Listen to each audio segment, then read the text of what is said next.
लुसेंडा बाकी बच्चों के साथ ना खेलते हुए एक साइड में जाकर आसमान की तरफ घूरती ही रहती थी। कुछ समय से लुसेंडा का बिहेवियर बहुत ही ज्यादा अजीब हो गया था। दरअसल उसे अब तो बहुत ही अजीब तरीके की विस्परिंग आवाजें सुनाई देती थी, पर आखिरकार ये सारी आवाजें कहाँ से आ रही हैं, इसका उससे कुछ अंदाजा ही नहीं होता। अब यहाँ सारे बच्चे बहुत ही अच्छी तरीके से खेल रहे थे, तभी उन सभी की क्लास टीचर मिस टाइलर वहाँ पर आ जाती है। टाइलर ने सारे बच्चों को क्लास के अंदर ले लिया और उन्हें पढ़ाने लगी। दरअसल टाइलर सभी को बता रही होती है कि आज के दिन ही हमारा स्कूल फाउंड हुआ था और आज हम सभी के लिए बहुत ही अच्छा दिन है। तो इसीलिए मिस टाइलर ने सारे बच्चों को एक टास्क प्रोवाइड कर दिया। मिस टाइलर ने सारे बच्चों को कहा कि तुम सभी को एक ड्राइंग बनानी है जो कि 50 साल बाद पृथ्वी की होगी। यानी कि उन सभी को अपनी इमेजिनेशन का यूज करके ये पता लगाना था कि 50 साल बाद पृथ्वी कैसी होगी और उसी की उन्हें ड्राइंग बनानी है। जिसके बाद उन सभी बच्चों की ड्राइंग्स को एक चैम्बर में रख दिया जाएगा और उन्हें 50 साल बाद ही ओपन करेंगे, जिससे कि 50 साल बाद आने वाली जनरेशन इन सारी चीजों को देखकर इंस्पायर हो सके। अब मिस टाइलर के कहने पर सारे बच्चे अपनी अपनी ड्राइंग बनाने लगे थे, लेकिन लुसेंडा यहाँ पर कुछ अजीब सी चीजें ही कर रही होती है। वो ड्राइंग बनाने के बजाय पेपर पर कुछ न्यूमेरिक कोड लिख रही थी और ये रिलेटेड होते हैं उन सारी वॉइसेस से जिसके विस्पर उसे सुनाई दे रहे थे। लुसेंडा तो लगातार उन सारे मैसेजेस को पेपर पर लिखती जा रही थी, जैसे कि कोई उसके दिमाग में मैसेज ट्रांसफर कर रहा है और उसे कन्वे करने के लिए एक पेपर पर लिखते जा रही है। सभी बच्चे अलग अलग टाइप की ड्राइंग बना रहे थे और अब पूरे 1 घंटे बाद जब समय खत्म हुआ तब मिस टाइलर सभी से उनका ड्राइंग लेने लगी थी। लेकिन जब वो लुसेंडा के पास आकर देखती है कि इसने तो न्यूमेरिक कोड्स लिखे हैं, वो भी ड्राइंग बनाने के बजाय। हालांकि लुसेंडा ने अभी तक पूरी तरीके से वो न्यूमेरिक कोड नहीं लिखा होता, पर इससे पहले मिस टाइलर ने उसकी ड्राइंग ले ली थी। सारे बच्चों की ड्राइंग जमा होने के बाद उन्हें एक चैम्बर में रख दिया जाता है, जिसे कि अब 50 साल बाद ही ओपन किया जाएगा। सारे बच्चों से लेकर यंगस्टर्स काफी ज्यादा अच्छा फील कर रहे थे, क्योंकि ये आने वाली जनरेशन के लिए एक मिसाल कायम करने वाला था। बट अब यहाँ मिस टाइलर की नजर लुसेंडा पर जाती है, जो बाकी बच्चों से एकदम अलग होकर खड़ी थी। लुसेंडा का चेहरा काफी ज्यादा सीरियस होता है। मिस टाइलर ने जैसे ही अपनी नजर लुसेंडा के ऊपर से घुमाई, तभी अचानक वो अगले मोमेंट में वहाँ से गायब हो जाती है। मिस टाइलर तो सारे सिक्योरिटी गार्ड के साथ मिलकर लुसेंडा को ढूंढने लगी थी। चौंकाने वाली बात होती है कि लुसेंडा पूरे स्कूल में ही नहीं मिलती, लेकिन कई देर तक ट्राई करने के बाद मिस टाइलर को लुसेंडा एक लॉकर में मिलती है, जिसके हाथों पर पूरा खून लगा हुआ था। दरअसल लुसेंडा ने अपनी हाथों की मदद से वही न्यूमेरिक कोड कंप्लीट किए होते हैं, जिसे कि वो पेपर पर नहीं लिख पाई थी और उसे मिस टाइलर ने ले लिया था। आखिर ये चीजें किस तरफ इशारा करती हैं, ये तो किसी को नहीं समझता। अब इसी तरीके से यहाँ पर पूरे 50 साल बीत जाते हैं। हमें अब जॉन नाम का एक बायोलॉजिस्ट प्रोफेसर दिखाया जा रहा था, जो एक टेलीस्कोप की मदद से स्पेस की जांच कर रहा होता है।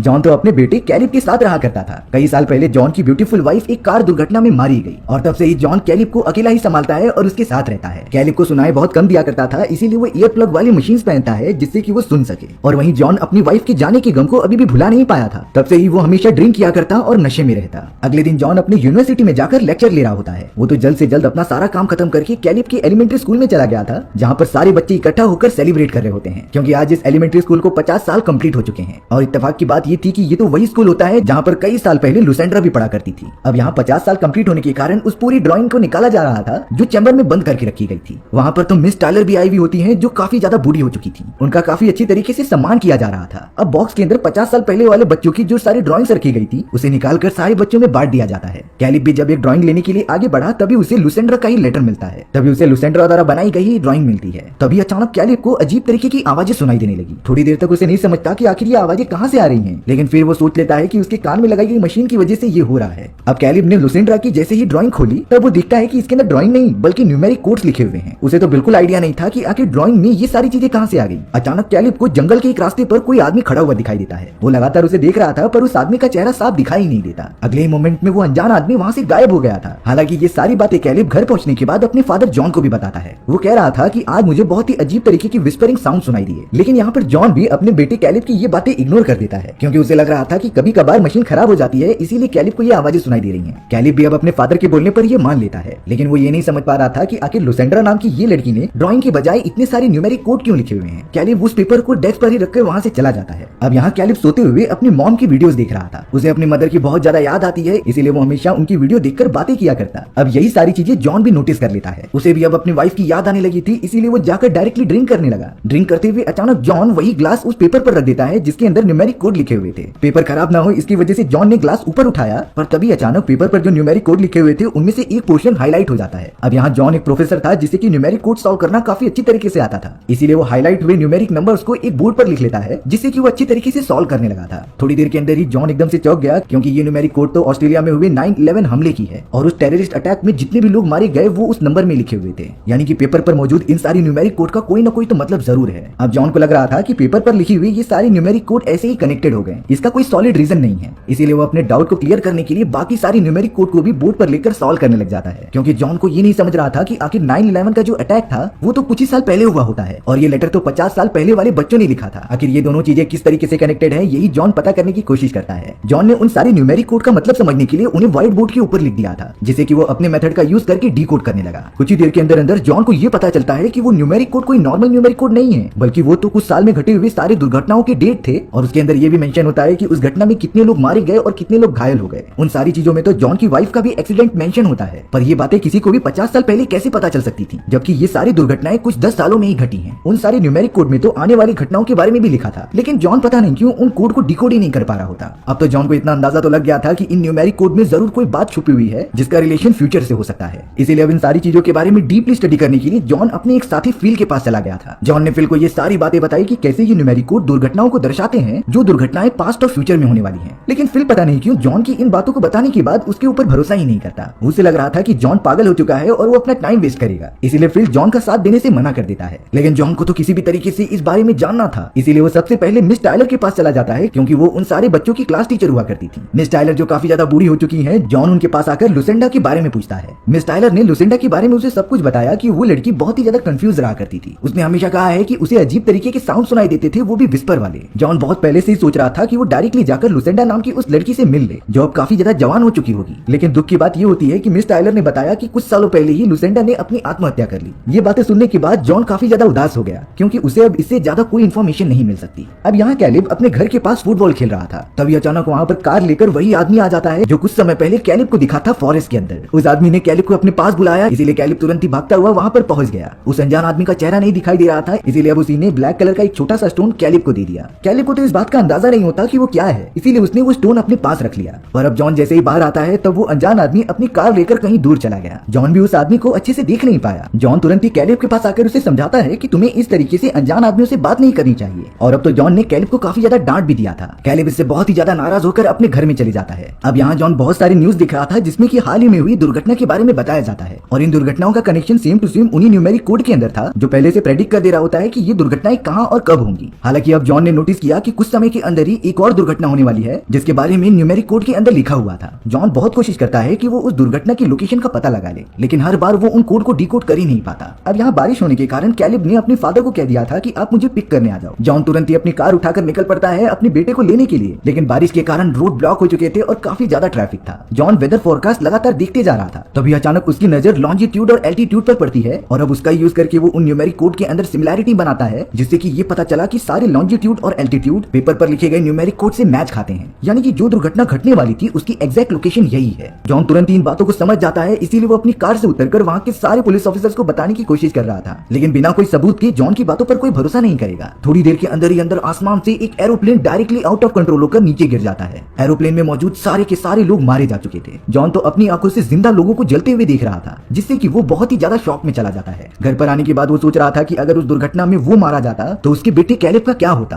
कैलिब तो पूरी तरीके से अकेला हो जाता अपने मॉम डैड के सिवा। जॉन की बहन भी घर पर आ चुकी थी उसकी कुछ मदद करने के लिए, लेकिन जब से जॉन की वाइफ की डेथ हुई है उसने अपने फैमिली वालों से बात ही करना बंद कर दिया। कैलिब अपने फादर की इस तरीके से बिहेवियर को देखकर उनसे पूछने लगा कि आखिर हुआ क्या है, लेकिन जॉन नहीं चाहता था कि कैलिब को इन चीजों के बारे में पता चले, इसीलिए उसने कैलिब को कह दिया कि तुम अपने कमरे में जाकर सो जाओ। कैलिब तो काफी ज्यादा रोते हुए अपने कमरे में चला गया था। जॉन तो इन सारी चीजों से बहुत ही ज्यादा फ्रस्ट्रेटेड हो गया था, लेकिन थोड़ी देर में उसने फिल को अपने पास बुला लिया था। फिल भले ही जॉन की इन सारी बातों पर भरोसा नहीं करता, लेकिन जब जॉन ने उन सारे पैटर्न्स को अच्छे से दिखाया कि ये किस तरीके से दुर्घटना से कनेक्टेड है, तब जाकर फिल को थोड़ा सा एहसास होने लगता है कि ये सारी चीजें सच हो सकती हैं। फिल भी एक अच्छा प्रोफेसर था, इसीलिए अब जॉन के पूरे केस को स्टडी करने के बाद वो ये कहता है कि अगर न्यूमेरिक कोड से दुर्घटना का पता भी लगा लिया जाए तो साइंटिफिक तरीके से उन्हें रोक पाना नामुमकिन हो जाएगा, क्योंकि फ्यूचर में जो चीजें होने वाली हैं उसे रोक पाना नामुमकिन था। अब कैलिब यहाँ पर अपने कमरे में मौजूद था जो अपने फादर से थोड़ा नाराज होता है, लेकिन अचानक कैलिब के रूम के अंदर वही अनजान आदमी आ गया था जो उसे कुछ समय पहले फॉरेस्ट के अंदर दिखा होता है। वो अनजान आदमी कैलिब को एक मिरर की तरफ इशारा कर रहा था। कैलिब जब उस मिरर से बाहर की तरफ देखता है तो उसे एक बहुत ही खतरनाक विजन आ रहा था, जिसमें कि पूरा फॉरेस्ट जल चुका है। चारों तरफ आग लगने के कारण सारे के सारे जानवर जलकर खत्म होते जा रहे थे। देखते ही देखते ये बड़ी सी आग फॉरेस्ट से होते हुए सिटी तक पहुंच गई थी। कैलिब इन चीजों को देख नहीं पाता और बहुत ही तेजी से चिल्लाने लगता है, जिससे कि जॉन भागता हुआ उसके कमरे में आ गया। तब तक वो अनजान आदमी वहां से गायब हो चुका था। जॉन ने कैलिब से पूछने की भी कोशिश की कि आखिर उसे क्या हो गया, लेकिन कैलिब उसे कुछ बता ही नहीं पाता। जॉन समझने लगा कि शायद कैलिब ने कोई डरावना सपना देखा होगा, इसीलिए उसकी हालत ऐसी है। पर जैसे ही उसकी नजर मिरर के ऊपर गई तब वो उसी अनजान आदमी को देखता है जो फॉरेस्ट में मौजूद था। जॉन तुरंत ही एक बेसबॉल बैट लेकर उसे मारने के लिए वहां चला गया, बट वो आदमी फिर से वहां से मिसिंग हो जाता है। अब इन सारी चीजों की लिमिट पूरी तरीके से खत्म हो चुकी थी। जॉन को पता करना ही था कि आखिर उस न्यूमेरिक कोड का मतलब क्या है और उसे इतना एक्यूरेट किसने लिखा था। इसीलिए अब जॉन लुसेंड्रा की बेटी डायना से कुछ बातें करने के लिए उसको फॉलो करने लगा था। डायना की भी एक प्यारी बेटी होती है जिसे कि जाकर कैलिब भी संभाल रहा था, और इसी बहाने बहाने जॉन डायना के पास आ जाता है और उसे अपनी मॉम के बारे में पूछता है। वो तो उसे न्यूमेरिक कोड भी दिखा रहा था जिससे कि जॉन को कुछ इन्फॉर्मेशन मिल जाए, लेकिन डायना को जब ये चीजें पता चली तब वो उसे इग्नोर करके वहां से जाने लगी। ऐसा लग रहा था कि डायना ऐसे राज जानती है जिससे कि जॉन के ये सारे डाउट्स क्लियर हो सकते थे। डायना जब कुछ नहीं बता रही थी तब जॉन उसके सामने जाकर रिक्वेस्ट करता है कि अगर तुमने मुझे सब कुछ नहीं बताया तो कुछ समय में बहुत ही बुरी दुर्घटना होगी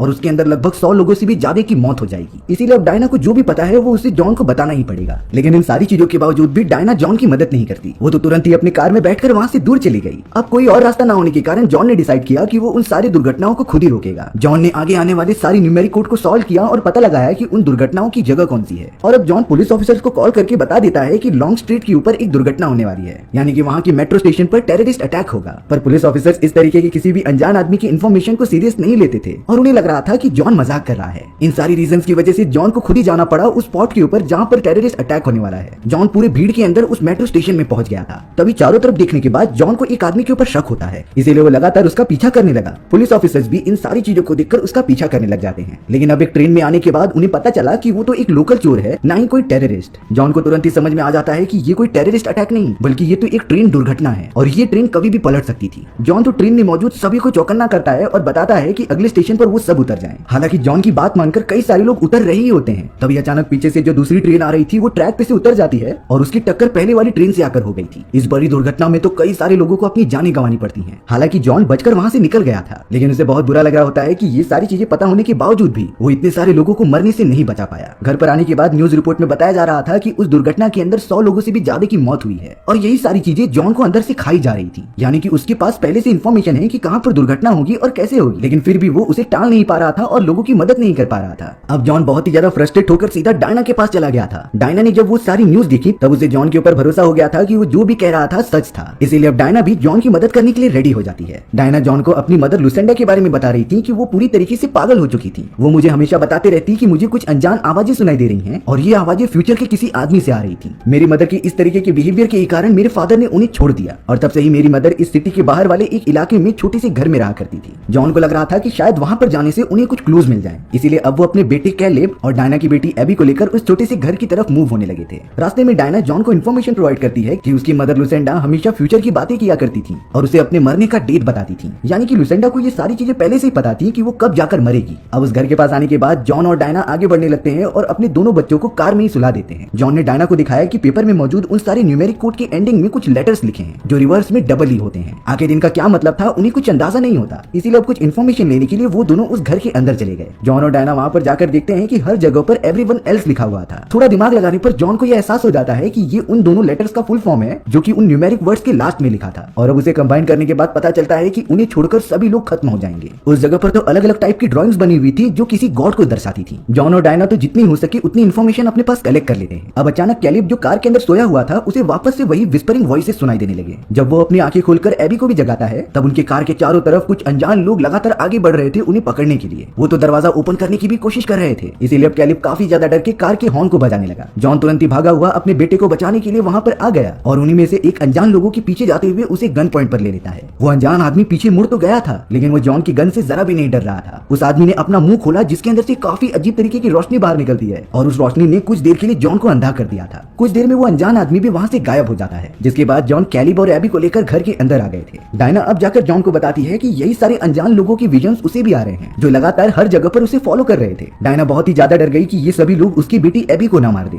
लेकिन अब जॉन वो बहुत ही ज्यादा मायूस हो जाती है, इसीलिए जॉन उसे सपोर्ट करता है और कहता है कि हम इन सारी चीजों का सोल्यूशन जल्दी निकाल लेंगे। अब अगले दिन जॉन डायना की बेटी एबी को देखता है जो एक पेपर को अजीब तरीके से कलर कर देती है। जॉन जो कि उस पेपर के एंडिंग न्यूमेरिक प्रॉब्लम्स को सॉल्व नहीं कर पा रहा था वो उस ड्राइंग से कनेक्ट करके